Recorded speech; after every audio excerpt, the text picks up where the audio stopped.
BTTH Kaisar Api, episode 84. Untuk melihat video selengkapnya, sahabat bisa kunjungi playlist yang telah Sabta Novel sediakan. Yuk mari, kita berimajinasi bersama dan masuk ke alur ceritanya.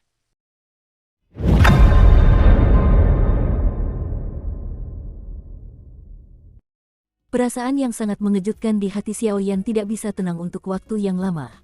Pada saat ini, Xiaoyan juga sepenuhnya tahu mengapa Kaisar Abadi di depannya memperlakukannya seperti ini. Kalau dipikir-pikir, entah kenapa. Awalnya, leluhurku punya kesempatan untuk merebut api suci, tapi leluhur Xiaoyun menyerah dan memberikan kesempatan ini kepada Kaisar Abadi. Itulah sebabnya ia mendapat gelar Kaisar Abadi yang agung. Menurut apa yang dikatakan Kaisar Abadi, dalam adegan saat itu, tubuh Kaisar Abadi dihancurkan oleh api abadi, hanya menyisakan jiwanya, dan leluhurnya sendiri, Xiaoyun, adalah petarung abadi sejati. Jika Xiaoyun ingin menaklukkan api abadi ini, kau bisa membayangkannya tanpa usaha apapun.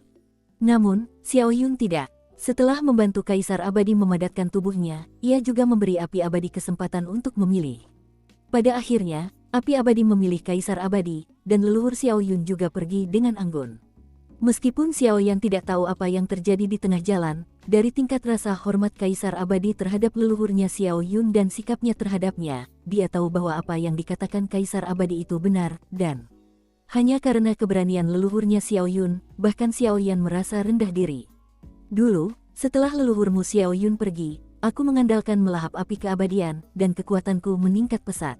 Dalam satu gerakan, dia berhasil menembus level Kaisar Do Bintang 9 dan memasuki ranah peringkat 9. Tepat ketika aku hendak mencari leluhurmu, Xiaoyun, untuk membalas kebaikanku, aku tidak tahu mengapa tiba-tiba terungkap bahwa keluarga Xiaomu dicari oleh 7 alam. Lalu pada saat yang sama, klan jahat asing juga menyerang dengan agresif. Pada akhirnya, aku pun binasa karena kebencian di bawah konspirasi ras alien. Namun, tampaknya beberapa kekuatan di 7 alam ini mungkin memiliki hubungan dengan klan jahat asing. Lagi pula, klan jahat asing dan klan Xiao yang dicari datang terlalu tiba-tiba. Kaisar Abadi juga berpikir perlahan. Baiklah, Xiao klan juga berkata dengan sungguh-sungguh, lalu dengan hati-hati menghafal kata-kata ini di dalam hatinya.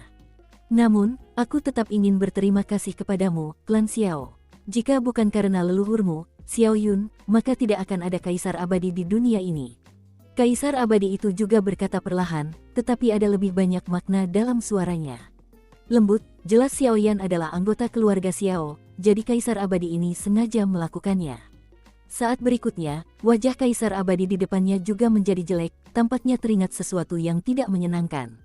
Senior, Xiaoyan juga menyadari bahwa ekspresi Kaisar Abadi tiba-tiba menjadi sedih, dan segera berkata, "Tidak apa-apa, aku hanya teringat beberapa hal yang tidak menyenangkan." Kaisar Abadi juga bergumam, jelas karena dia baru saja teringat sesuatu tentang ras jahat di luar wilayah itu. Tingkat mengerikan dari ras jahat di luar alam, tingkat mengerikannya adalah bahwa pembangkit tenaga listrik setingkat mereka sendiri adalah. Tapi lebih baik kau tidak mengetahui hal-hal ini sekarang, kata Kaisar Abadi perlahan. Tapi kau sungguh luar biasa. Kau memiliki api yang luar biasa di usia muda. Meskipun api di tubuhmu tidak sekuat api suci, api itu tetap sangat hebat. Bahkan aku pun harus waspada terhadapnya. Dan yang paling membingungkan saya adalah, sebelum aku jatuh, aku juga mendapat kabar bahwa klan Xiao telah diincar oleh 7 alam, jadi mustahil bagi siapapun dari klan Xiao untuk muncul. Dari mana asalmu? Kaisar Abadi juga bertanya-tanya. Karena sudah dipastikan bahwa orang di depannya adalah anggota keluarga Xiao, wajar saja untuk menginterogasinya dengan jelas. Sejujurnya, anak itu berhasil menembus benua Doqi. Xiaoyan pun tak menyembunyikannya, dan berkata kepada Kaisar Abadi. Kaisar Abadi di depannya juga seseorang yang dapat dipercaya, dan apa yang harus dikatakan, Kaisar Abadi ini hanyalah jiwa yang tersisa. Benua Doqi, mustahil. Selama perang 10.000 tahun yang lalu, seluruh energi Kaisar di alam tengah bawah telah terkuras, dan mustahil bagi seorang Kaisar yang bertempur untuk maju. Kaisar Abadi juga membantahnya. Apa yang dikatakan muridku, apakah itu palsu atau tidak? Napas dalam pun perlahan terhembus. Kemudian, Raja Naga Emas di atas kepala Xiaoyan juga muncul sebagai sosok aslinya. Raja Naga Emas. Kaisar Abadi juga menyipitkan matanya, menatap sosok yang dikenalnya di depannya. Kaisar Abadi pasti tidak akan merasa bersalah tentang napas Raja Naga Emas. Lagi pula, Raja Naga Emas adalah yang terkuat di seluruh klan naga saat itu. Kaisar Abadi ingat dengan jelas bahwa Raja Naga Emas dan klan Xiao memberikan kontribusi besar dalam pertempuran melawan klan jahat asing saat itu. Aku hanya tidak mengerti mengapa keluarga Xiao ini masih dicari oleh 7 alam. Adapun Raja Naga Emas, tampaknya ia telah menghilang sejak perang. Konon, ia gugur dalam perang melawan ras jahat di luar wilayah. Mengapa kamu di sini? Kaisar Abadi juga sangat terkejut. Keluarga Xiao secara alami memiliki keturunan. Jangan lupa bahwa ada alam perantara di dunia manusia, yaitu benua Doqi. Dari mana garis keturunan pertama klan Xiao berasal? Namun, tak seorang pun yang dipromosikan ke benua Doqi selama 10.000 tahun di benua Doqi, sehingga perlahan-lahan terlupakan. Namun, ini tidak berarti benua Doqi tidak memiliki kaisar Qi, melainkan memiliki pil obat kelas kaisar, jadi. Raja Naga Emas juga tertawa pelan. Aku tidak bisa membayangkan berapa banyak rahasia yang dimiliki anak ini. Kaisar Abadi juga mendesah perlahan. Karena Kaisar Abadi tahu bahwa Raja Naga Emas di depannya adalah makhluk paling kuat di ras naga. Sebuah kekuatan yang sebanding dengan level raja dari ras jahat asing. Teror juga dekat dengan pusat kekuatan Dewa Perang. Kaisar Abadi juga mendesah diam-diam. Hehe, kalau begitu, waktu hampir habis. Kaisar Do tingkat ke-10ku adalah hadiah untuk keturunan keluarga Xiao, dan aku telah membalas kebaikan senior Xiao Yun. Kaisar Abadi juga berbicara perlahan.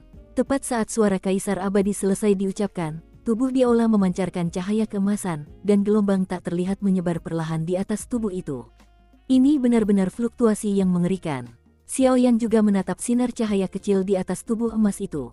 Dalam persepsi Xiao Yan, meski hanya sedikit. Lalu, dengan mengandalkan pertahanannya saat ini, meskipun dia ketakutan, dia akan terluka parah. Kaisar Abadi ini benar-benar makhluk yang menakutkan. Ini hanya cara untuk melindungi Kaisar Do tingkat 10, kata Kaisar Abadi perlahan. Pergilah, Xiao Yan. Kaisar Abadi juga berbicara perlahan, ada beberapa emosi yang berbeda dalam suaranya, dan kemudian pupil matanya juga menjadi dalam.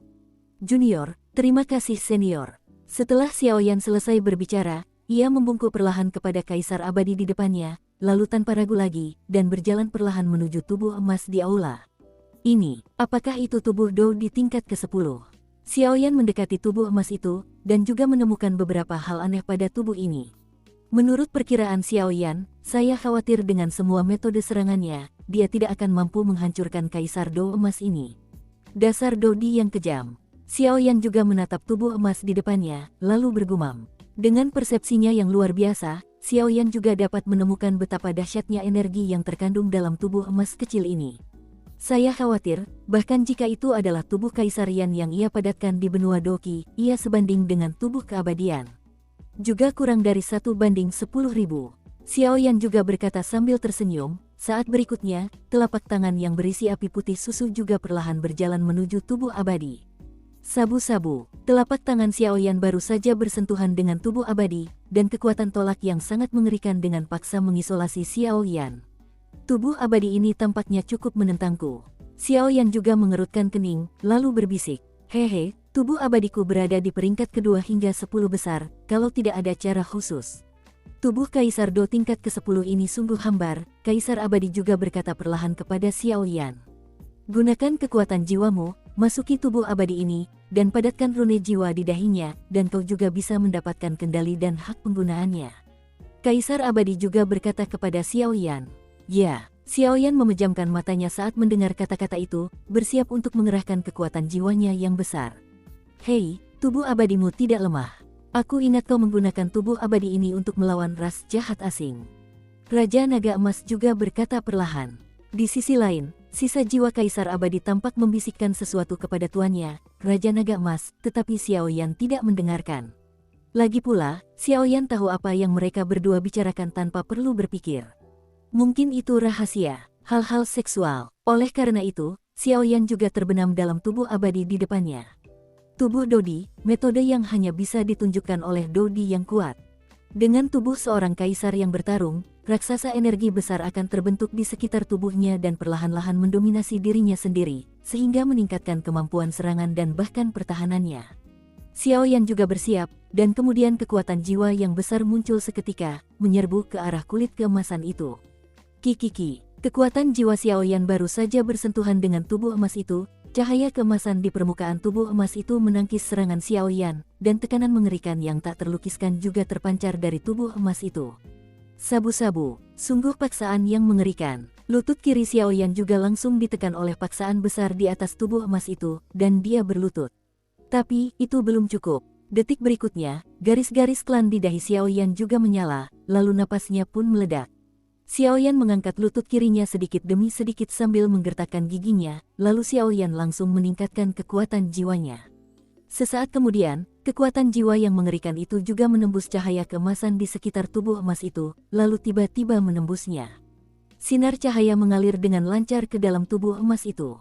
Tubuh emas dan transparan itu seolah mengenali Xiaoyan pada saat kekuatan jiwa Xiaoyan mengalir masuk dan paksaan yang mengerikan itu lenyap seketika tanpa jejak. "Berikan padaku," teriak Xiaoyan keras, lalu menatap tubuh emas di depannya, kekuatan jiwanya ada di dahinya. Kemudian pada saat berikutnya, di dalam tubuh emas transparan itu, di dahi ilusinya, rune jiwa misterius perlahan terbentuk di bawah kendali kekuatan jiwa Xiaoyan. Huhuhu, sebuah rune terbentuk di dahi tubuh emas transparan yang dilihatnya. Xiaoyan pun buru-buru menarik kembali kekuatan jiwanya, duduk, dan terengah-engah. Memadatkan rune jiwa pada tubuh emas itu saja sudah menghabiskan hampir seluruh kekuatan jiwa Xiaoyan. Xiaoyan bahkan tidak meragukan bahwa sekalipun itu satu langkah di malam hari, nasibnya akan sangat menyedihkan, tetapi untungnya hal itu tidak terjadi pada akhirnya. Karena runenya telah dipadatkan, tubuh abadi ini juga akan menjadi milikmu di masa depan. Kuharap ia akan menunjukkan kecemerlangan yang lebih memukau di luar. Suara lembut Kaisar Abadi perlahan terngiang di telinga Xiaoyan. Xiaoyan mendengar kata-kata itu, mengangguk perlahan ke arah Kaisar Abadi, dan kemudian matanya juga tertuju pada tubuh emas transparan di depannya. Karena dia baru saja memadatkan rune pada tubuh ini, Xiaoyan juga dapat merasakan bahwa dia tampaknya memiliki hubungan dekat dengan tubuh abadi ini. Setelah beristirahat sejenak, Xiaoyan juga tahu bahwa saat ini tidak ada yang menunggunya, jadi dia langsung menyerap tubuh abadi di depannya. Karena Xiaoyan juga tahu bahwa dengan dirinya saat ini, jika dia ingin menyerap tubuh abadi ini, waktu yang dibutuhkan untuk teror sangat lama. Sisi, Xiaoyan tidak ragu lagi, lalu sudut mulutnya terbuka, dan daya hisap yang besar segera menyedot tubuh abadi itu ke dalam tubuhnya. Ketika tubuh keabadian memasuki tubuh Xiaoyan, aura sangat kuno yang tampaknya mengandung keabadian juga perlahan terpancar. Pada saat yang sama, seluruh tubuh Xiaoyan juga mengeluarkan suara dengungan tulang. Jelas, tirani tubuh abadi ini jauh melampaui perkiraan Xiaoyan. Brengsek, jika terus seperti ini, tubuhnya akan meledak. Xiaoyan juga menyadari bahwa dia ceroboh, dan hanya mencoba menyelesaikan masalah tubuh abadi ini. Tepat ketika Xiaoyan hancur, pola klan Xiao yang muncul di dahi Xiaoyan juga memancarkan kekuatan yang sangat besar, dan kemudian tubuh abadi yang masih berjuang sebelumnya merasakan Xiaoyan. Setelah kekuatan Yan, perlahan-lahan terdiam seperti balon kempes. Meskipun Xiaoyan bingung, dia tidak punya waktu untuk memikirkannya. Ia memejamkan mata dan duduk di tanah. Kemudian, di sekitar Xiaoyan, cahaya keemasan bercampur keabadian perlahan muncul, dan tubuh ilusi dan padat pun perlahan muncul di sekitar Xiaoyan. 10 kaki, 20 kaki. Ketika raksasa energi emas yang melekat pada tubuh anak ini mencapai ketinggian 100 kaki, inilah saatnya bagi anak ini untuk berhasil. Kaisar Abadi juga berbicara perlahan. Ya, Raja Naga Emas mendengar itu, dan merasa cukup puas dengan Xiaoyan, lalu berkata sesuatu kepada Kaisar Abadi, dan kemudian ruangan kembali tenang. Ledakan, dentuman. Ini, satu-satunya orang yang menunggu di luar aula saat ini adalah Mu Suzi dan Su Lao. Seseorang telah memperoleh keabadian. Tetua Su juga menyimpulkan. Saat Su Lao masih muda, ia memasuki tempat di mana Kaisar Abadi jatuh sehingga ia sangat akrab dengan fluktuasi ini. Itu benar-benar makhluk kecil yang menakutkan. Aku hanya tidak tahu kalau lelaki kecil itu memiliki keberuntungan seperti itu. Tetua Su juga tertawa pelan. Su tua, kalau begitu masalah ini pasti akan diketahui oleh keluarga kerajaan Xuanling. Lagi pula, kita, Dodihe, membangunnya bersama mereka saat itu, kata Mu Suzi dengan penuh kekhawatiran. Jika Anda mengetahuinya, Anda akan mengetahuinya. Memang benar aku tak bisa melakukannya tanpa melawan para dewa di paviliun pembakaran dupa. Setelah Lao Zu selesai berbicara, rasa bangga pun menyelimuti aula. Mungkinkah para pemimpin kabinet dan yang lainnya? Mu Suzi juga tertawa. Dia sangat jelas tentang kelas berat Dosian. Jika paviliun Fenxiang mereka juga memiliki seorang petarung abadi yang kuat, maka hal-hal lain tidak perlu dikhawatirkan. Lagi pula, visi mengejutkan dari petarung abadi yang kuat itu. Laporkan. Di luar rumah mewah keluarga kerajaan Xuanling, seorang petugas berkata dengan panik. Katakan padaku, Raja Xuanling yang ada di dalam juga berbicara perlahan. Setelah Raja Xuanling membuka mulutnya, sekelompok wanita di sekitarnya juga menutup mulut mereka, karena mereka semua tahu bahwa raja di sampingnya memiliki temperamen yang buruk. Bervariasi, tubuh abadi di paviliun dupa terbakar. Sepertinya muridnya mendapatkannya. Orang-orang di luar ruangan juga berbisik. Bang bang bang. Rombongan di luar pintu baru saja selesai berbicara, dan aura yang sangat mengerikan keluar dari pintu. Apa? Aura yang membumbung tinggi ke langit pun langsung meledak dari ruangan itu, dan sesaat kemudian, Raja Xuanling juga menghampiri rombongan di luar pintu. Sambil memegang kerah pengikut itu dengan satu tangan, dia mengangkat pengikut itu dari tanah dan menatapnya dengan tajam. Kau mengatakannya lagi. Suara marah Raja Xuanling bergema di dalam dan luar ruangan. Tubuh abadi di paviliun dupa terbakar diperoleh oleh para pengikutnya.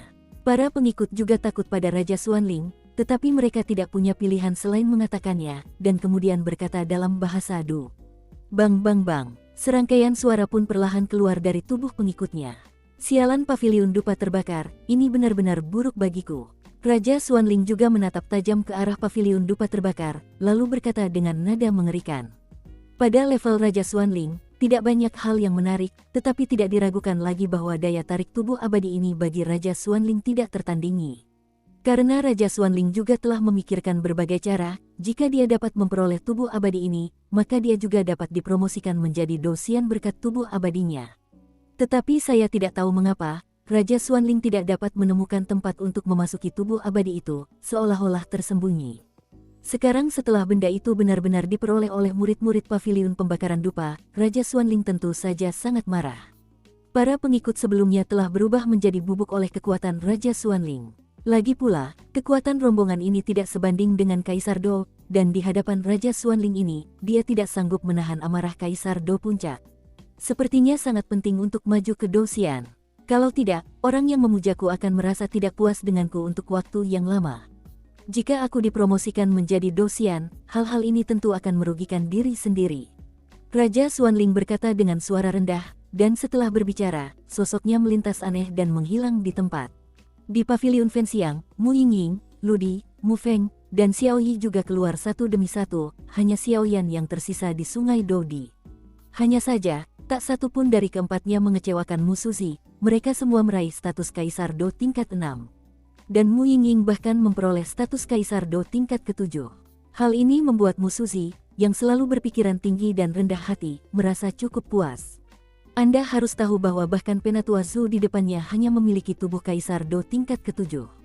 Sepertinya tubuh abadi ini pasti anak Xiao Yan, kata Penatua Zhu di samping. Tubuh abadi, apa itu? Mu Yingying juga sedikit membuka bibirnya, lalu berkata dengan kosong. Tubuh keabadian hanyalah tubuh Dodi yang paling menakutkan di Dodi Hanoi ini. Dengan kata lain, itu adalah tubuh seorang kaisar petarung tingkat 10, kata Mu Suzi perlahan. Tubuh seorang kaisar petarung tingkat 10. Begitu Mu Suzi mengatakan ini, keempat orang di sekitarnya tiba-tiba menunjukkan keraguan yang mengejutkan. Karena setelah mereka mendapatkan tubuh Kaisar Do, mereka juga mengetahui tirani tubuh Kaisar Do. Tubuh Kaisar Do tingkat 6 begitu tirani, jadi seberapa kuatkah Kaisar Do tingkat 10 ini? Kita tunggu saja. Setelah Mu Suzi selesai berbicara, dia juga menatap Do Dihei di depannya. Dukung terus channel YouTube Sabta Novel. Mendengar kata-kata itu, mereka berempat mengangguk serempak. Kakak tetaplah kakak, kata Xiao Yi perlahan. Di suatu tempat yang jauh di kehampaan, di suatu tempat yang sangat gelap, di atas sebuah altar, hantu-hantu menakutkan yang tak terhitung jumlahnya memenuhi udara, dan pada saat yang sama, dua sosok yang familiar juga muncul di tengah altar. Jika dilihat lebih dekat, itu adalah daun merah dan hantu musim semi yang terpencil. Apa kau yakin kau begitu yakin? Hong Ye juga merenung sejenak sebelum membuka mulut dan berkata, lagi pula, hantu mata air terpencil itu terlalu gila saat mengatakannya. 60% yakin. Hantu mata air terpencil di samping juga berbicara perlahan. 60%. Hong Ye menggelengkan kepalanya ketika mendengar kata-kata itu, lalu berhenti berbicara, menatap hantu di mata air terpencil di depannya. Pada hari itu, setelah mereka melarikan diri dari hutan mayat neraka, mereka menemukan tempat gelap untuk mundur, dan hingga hari ini, semua luka mereka telah pulih sepenuhnya, lalu mereka kembali ke Gunung Merah dan melakukan gerakan seperti itu di puncak gunung. Pada saat ini, seluruh puncak Hongshan dipenuhi oleh hantu seram, dan di tengah puncak, formasi seram perlahan muncul. Dalam formasi itu, tampak sesuatu akan muncul, yang membuat Hong Ye merasa gelisah.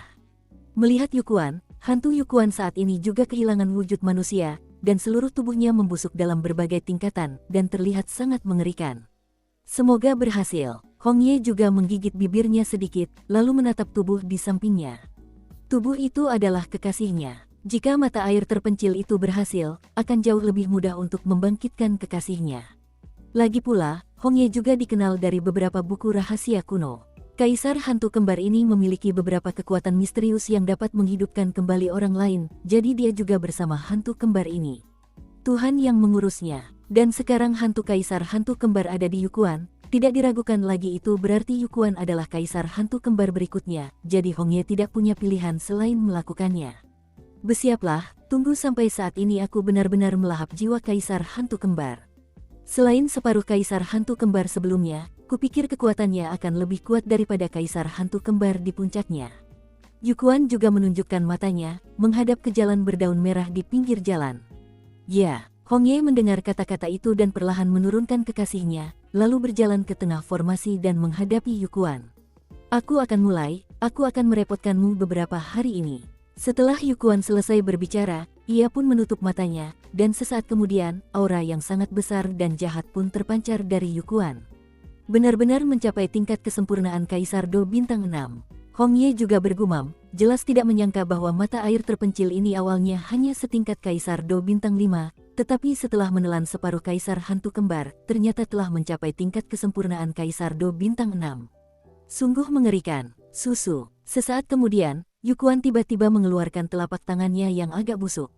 Bersamaan dengan itu, sebuah hati berwarna merah darah perlahan muncul di tangan hantu Yukuan. Hati kaisar hantu kembar. Pupil mata Hong Ye mengecil saat ini, karena di sekitarnya, ia belum pernah melihat hal seperti itu, hanya pernah mendengarnya. Menurut legenda, setiap kaisar hantu yang jatuh akan meninggalkan jiwa mereka. Melalui cara khusus, hati kaisar hantu dapat diekstraksi dari jiwa mereka.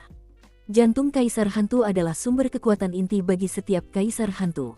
Selama jantung kaisar hantu diserap, orang yang menyerapnya akan menjadi kaisar hantu lagi. Jadi ini jantung kaisar hantu. Hong Ye juga berbicara perlahan. Dadada, detak jantung yang kuat juga datang dari jantung berwarna merah darah. Tetapi Hong Ye kembali ketika dia mendengar detak jantung itu, dan bahkan ki dendamnya pun dalam keadaan mengeras.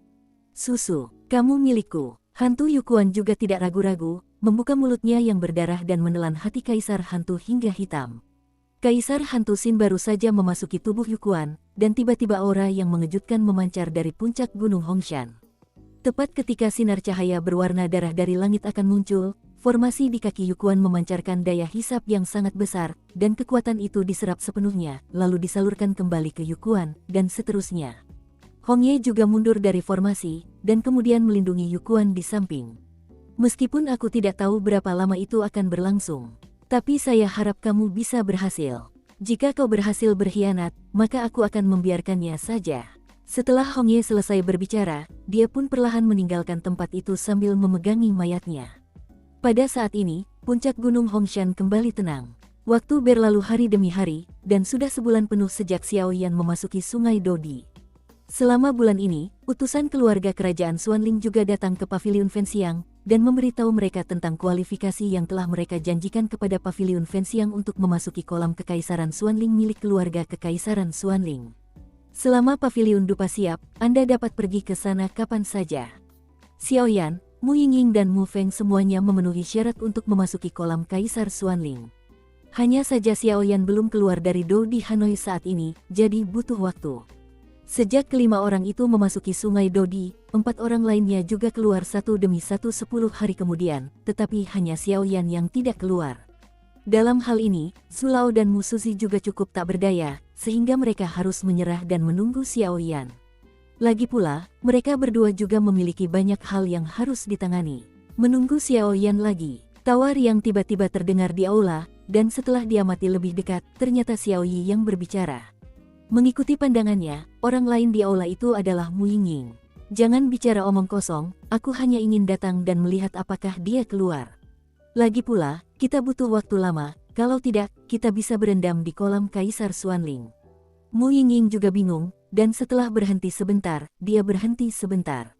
Katanya setelah berpikir, tapi ini terlalu cepat. Xiaoyi secara alami menyadari bahwa Mu Yingying pendiam, jelas apa yang dia katakan dan apa yang dia lakukan berbeda, tetapi Xiaoyi tidak mengungkapkannya, dia membiarkan Mu Yingying melakukannya. Kamu bilang, apakah Xiaoyan akan baik-baik saja? Sudah sebulan, Mu Yingying juga sedikit khawatir. Semenjak Mu Yingying memasuki Do di Hanoi dan memperoleh peringkat 7 Kaisar Do, dia secara samar telah menyentuh ambang batas Kaisar Do bintang 5 dan sudah semakin dekat untuk menerobosnya. Mungkin tidak, entah kenapa, aku bisa merasakan keadaan kakak tertuaku. Semangat juang kakak di tubuhnya semakin kuat saat ini. Sudah beberapa hari sejak dia ingin membuat terobosan, kata Xiaoyi perlahan. Adapun alasan khusus, tentu saja mustahil bagi Xiaoyi untuk memberitahu Mu Yingying. Saya harap begitu. Kalau begitu aku pergi dulu. Setelah Mu Yingying selesai berbicara, dia pun berjalan menuju pintu aula utama dengan langkah ringan. Hei, kakak tertua, bagaimana kau menjelaskannya kepada kedua kakak iparmu seperti ini?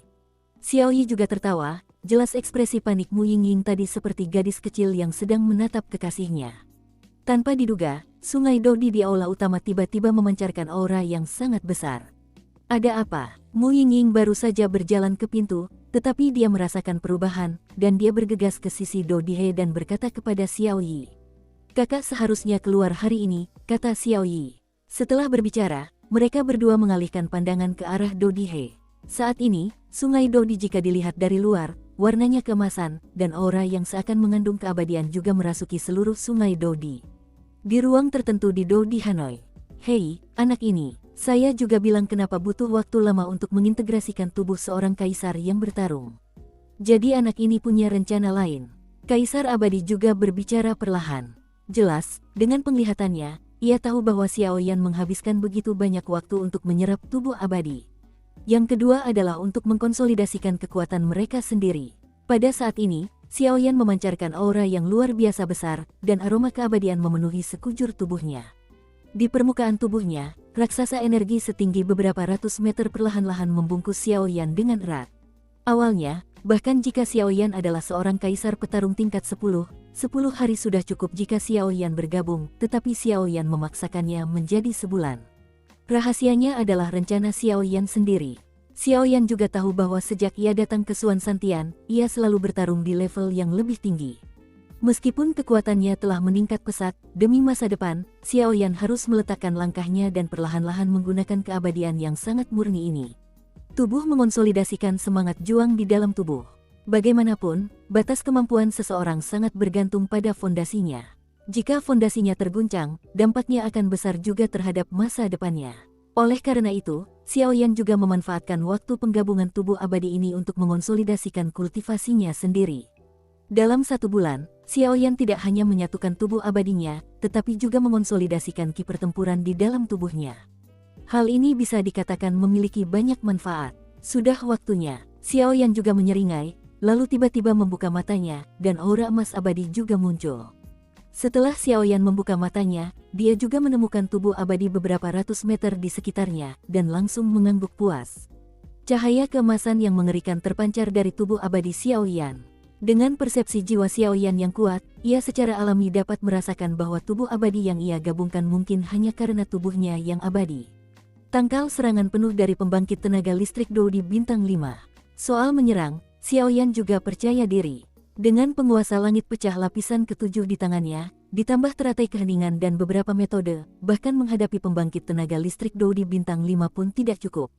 Tetapi tubuh abadi ini tampaknya kekurangan sesuatu, kata Xiaoyan setelah merasakannya beberapa saat. Hehe, bocah, kau benar-benar cerdik. Kaisar abadi juga datang menghampiri Xiaoyan dari jauh. Baiklah, Xiaoyan pun menjawab dengan lembut, jelas mengetahui bahwa ketika ia menyatu dengan tubuh abadi ini, sisa jiwa tuannya, Raja Naga Emas, dan Kaisar abadi juga banyak bertukar. Lagi pula, mereka berdua sekarang tersenyum jahat pada diri mereka sendiri, tampaknya mereka telah mencapai kesepakatan yang sama. Hehe, Kaisar Abadi, kalau begitu lakukan saja apa yang kau katakan. Raja Naga Emas pun ikut tersenyum perlahan. Wah, apakah menurutmu tubuh abadi ini tampak belum lengkap? Kaisar abadi juga tersenyum pada Xiao Yan. Sepertinya belum lengkap, sekalipun aku memaksakan diri, aku hanya bisa menampilkan level seorang kaisar petarung tingkat 9. Jika kamu ingin dikirim ke kelas 10, sepertinya ada sesuatu yang hilang. Xiao Yan juga perlahan membuka mulutnya sambil menatap tubuh abadi emas yang menempel di tubuhnya. Kamu merasa baik, jika kau ingin mendorong tubuh abadi ini hingga batasnya, kau harus bekerja sama dengan api keabadian. Kaisar abadi juga menunjukkan tatapan licik. Api abadi, mata Xiao Yan juga menjadi panas, lalu dia menatap Kaisar abadi.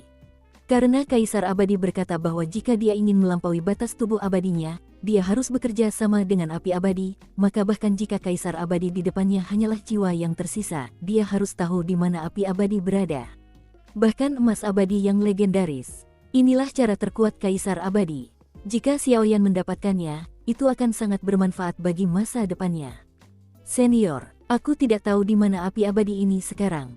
Xiao Yan juga dengan hormat menatap pria tua sederhana di depannya. Masih anak yang cukup cerdik. Kaisar abadi juga sangat puas dengan Xiao Yan.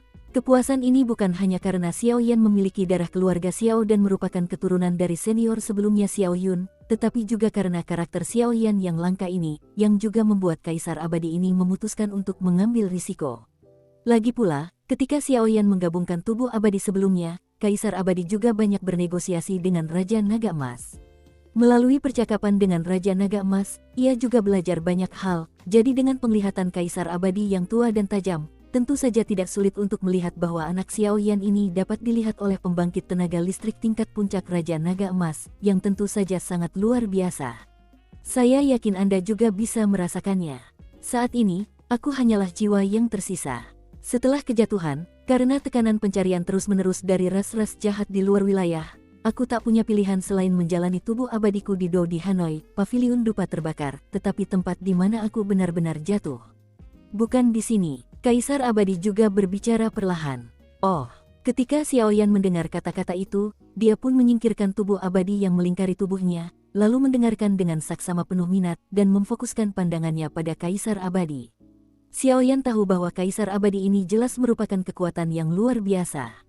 Entah itu api abadi atau tubuh emas abadi, itulah yang diinginkan Xiao Yan, dan sekarang Kaisar abadi mengatakannya, jelas dengan sedikit rasa riang. Sudah kubilang sebelumnya, ketika aku menemukan api abadi, api itu berada di benua Tianxing, benua Sifang, benua Dodi. Yan tersenyum. Benua Tianxing melupakan kiamat. Xiao Yan pun menggelengkan kepalanya. Xiao Yan juga tahu bahwa benua Douyun ini terbagi menjadi 4 benua. Benua terlemah terletak di benua Xuanling paling barat, sedangkan benua Douyun paling timur berada di benua Tianxing paling utara, dan benua Haohai paling kuat di benua Haohai paling selatan. Kekuatan benua Tianxing tidak sedikit pun lebih kuat daripada benua Xuanling. Dengan kekuatanmu saat ini, kau pasti akan mati jika pergi ke sana. Namun, aku dapat memberitahumu dengan jelas bahwa tubuh emas abadi dan api abadi ini memang berada di ujung langit yang terlupakan di benua Tianxing. Di mana keberadaan spesifik yang melupakan cakrawala. Selama kau mendekat, tubuh abadi di tubuhmu juga akan menuntunmu untuk pergi. Tapi kamu harus ingat, jika kau tidak memiliki kekuatan Kaisar Do Bintang 7, kau seharusnya tidak terlibat dengan mereka berdua. Kalau tidak, setelah Kaisar abadi selesai berbicara, ia perlahan menggelengkan kepalanya. Jelas, tatapannya menjadi sedikit buruk, seolah-olah ia teringat adegan mengerikan menelan api abadi. Generasi muda tahu, Xiao Yan juga membungkuk pada Kaisar abadi yang mulai tampak sedikit ilusif di depannya. Hehe, tidak sia-sia leluhur Xiaomu menyelamatkan hidupku. Jika kau bertemu dengan senior Xiao Yun di masa depan, sampaikan salamku. Kaisar abadi pun bersikap cukup bebas dan santai. Ngomong-ngomong, ada satu hal lagi. Seng Yan adalah musuh terkuat suku-suku jahat. Tapi ketika suku-suku jahat menyerang 7 alam kita, sepertinya suku-suku jahat ini masih ingin mengumpulkan api suci. Meskipun aku tidak tahu kenapa, tapi ingatlah, api suci tidak boleh jatuh ke tangan ras jahat asing. Jika api abadi itu diperoleh oleh ras jahat di luar wilayah di masa depan, ingatlah untuk menghancurkannya dengan segala cara. Pada akhirnya, suara Kaisar abadi tiba-tiba bergema di ruang misterius itu. Junior, ingatlah ajaran senior. Meskipun Xiao Yan tidak tahu alasannya, apa yang dikatakan Kaisar abadi tentu saja ada alasannya, dan dia langsung setuju.